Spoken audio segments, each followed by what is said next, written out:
ओम नमो भगवते वासुदेवाय।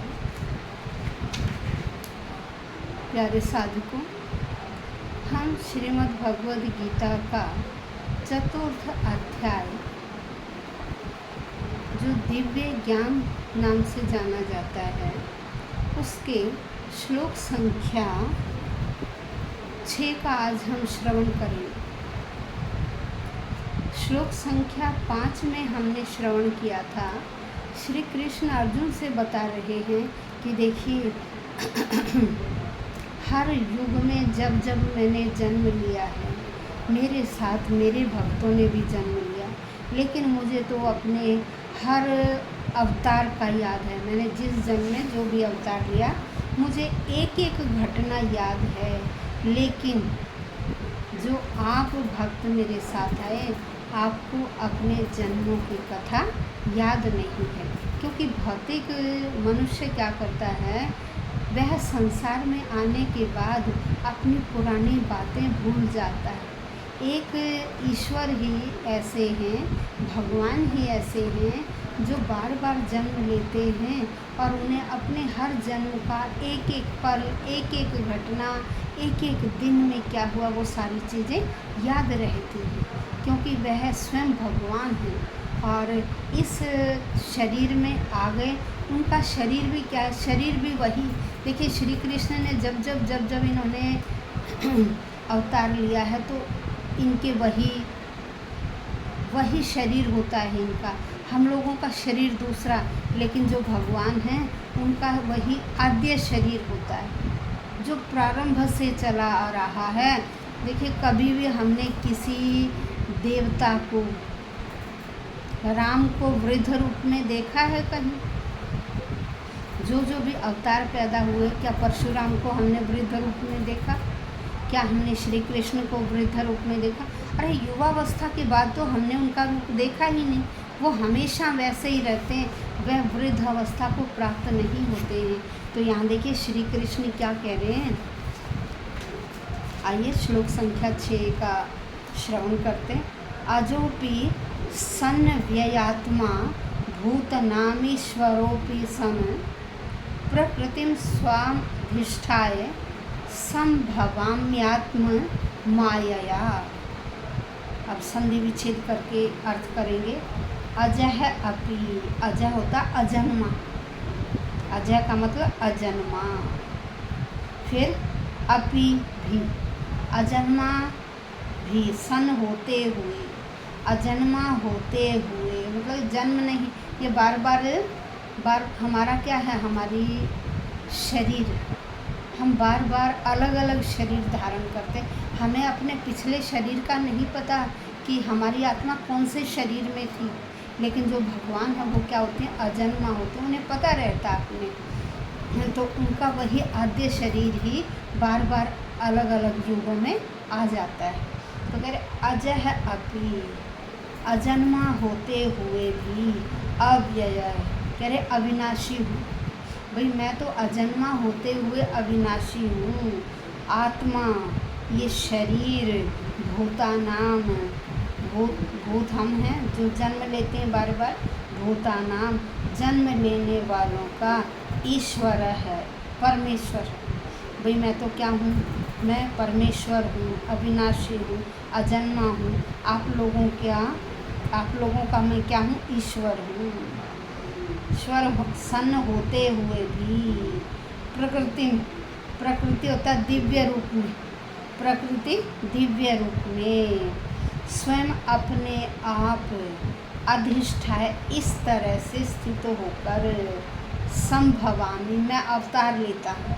श्री कृष्ण कह रहे हैं कि भाई, मैं तो अजन्मा हूँ, क्या हूँ, विकारों से रहित हूँ, अविनाशी हूँ, और आप लोगों का ईश्वर बनकर मैं क्या अवतार लेता, संभवामी, अवतार लेता हूँ।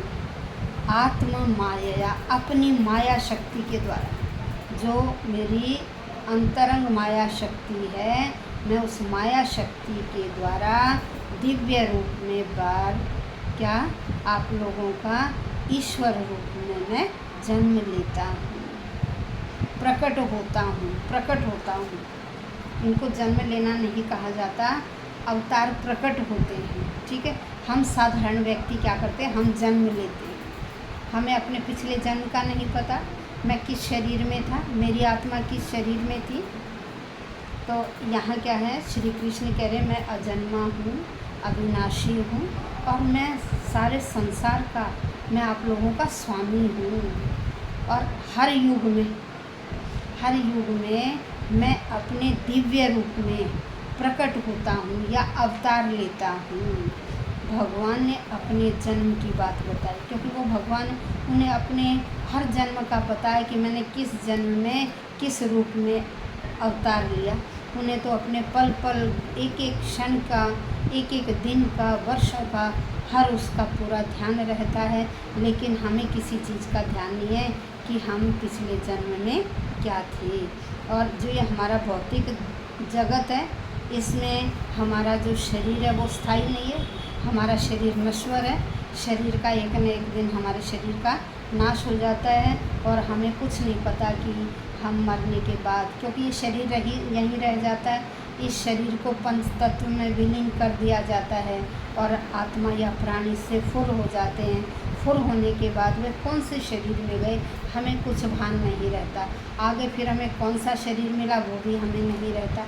लेकिन जो ईश्वर है, जो भगवान है, जो परमात्मा है, उन्हें तो अपने देहांतर का पता रहता है कि एक के बाद एक उन्होंने कौन सा अवतार लिया। और श्री कृष्ण का क्या है, देखिए श्री कृष्ण किस रूप में अवतरित हुए। वे 4 भुजाएं हैं श्री कृष्ण की, और श्री कृष्ण की कितनी भुजाएं, 2 भुजाएं हैं। और बांसुरी लिए हुए वह उत्पन्न हुए, जो प्रकट हुए बांसुरी उनके पास, और उन्हें अपने पिछले जन्म का पता, एक एक घटना का पता। इस तरह से यह अपने दिव्य शरीर को प्रकट करते हैं, दिव्य शरीर से प्रकट होते हैं और यही ब्रह्मांड के स्वामी होते हैं। हमें ऐसा लगता है कि वह भी सामान्य पुरुष हैं और हमारे की तरह ही प्रकट हो रहे हैं, लेकिन जो हम ऐसा समझते हैं वो हमारा समझना गलत है। आश्चर्य तो यह है कि वह कभी, हमने जितने भी देखे हैं, जैसे राम थे, कृष्ण थे, इन्हें कभी युवावस्था से आगे बढ़ते हुए नहीं देखा। कहीं भी हमें इनके वृद्ध रूप की, वृद्ध अवस्था की फोटो नहीं दिखाई देती, कोई कहानी नहीं दिखाई देती। युवावस्था, ये युवा ही रहते हैं और युवा रहते रहते ही यह संसार का भला कर जाते हैं और संसार से चले जाते हैं। लेकिन साधारण व्यक्ति अपने समय पर अपने कार्य करता हुआ, सांसारिक मोह माया में लीन होता हुआ, उन्हें यह नहीं पता कि कल मैंने इसी समय क्या किया था। भाई जैसे हम क्या कहते हैं कि सूर्य अस्त हो गया, अरे सूर्य अस्त नहीं हुआ, वो हमारी आँखों से ओझल हो गया है।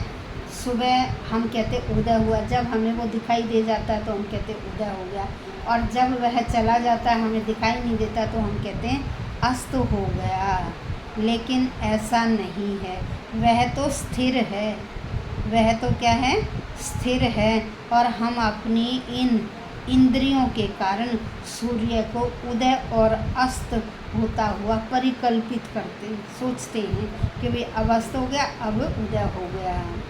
तो यह चीज़ें सभी शाश्वत हैं, यह कभी न अस्त होती हैं न कभी उदय होती हैं, हमेशा यह रहती हैं। और ऐसे भगवान भी अजन्मा होकर अनेक रूपों में अवतरित होते रहते हैं।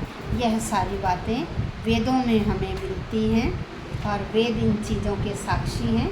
श्रीमद् भागवत में भी वे अपनी, कौन, श्री कृष्ण अपनी माँ के सामने नारायण रूप में 4 भुजाओं और जो ऐश्वर्य होते हैं ना, 6 ऐश्वर्यों से युक्त अपनी माँ के सामने प्रकट होते हैं। यही उनका आद्य शाश्वत रूप है। और उन्होंने क्या किया था, एक बार अपनी माँ यशोदा को क्या दिखा दिया था, अपने मुख में पूरे ब्रह्मांड को दिखा दिया था। और यशोदा मैया भी मुख में सारे ब्रह्मांड को देखकर आश्चर्यचकित रह गई थी कि यह मेरा जो लला है ना, यह कोई साधारण बालक नहीं है, यह तो स्वयं भगवान है। तो भगवान सब कुछ कर सकते हैं, हम साधारण व्यक्तियों के यह वश की बात नहीं है। तो यहाँ श्री कृष्ण ने यही बताया कि देखिए, जो भगवान है वो समय समय पर अवतरित होते हैं, अवतार के रूप में प्रकट होते हैं और उन्हें सारी घटनाएं याद रहती हैं, लेकिन एक भौतिक सामान्य प्राणी को कोई भी घटना पिछले जन्म की याद नहीं रहती है। तो कल हम श्लोक संख्या 7 का श्रवण करेंगे। धन्यवाद करते हैं।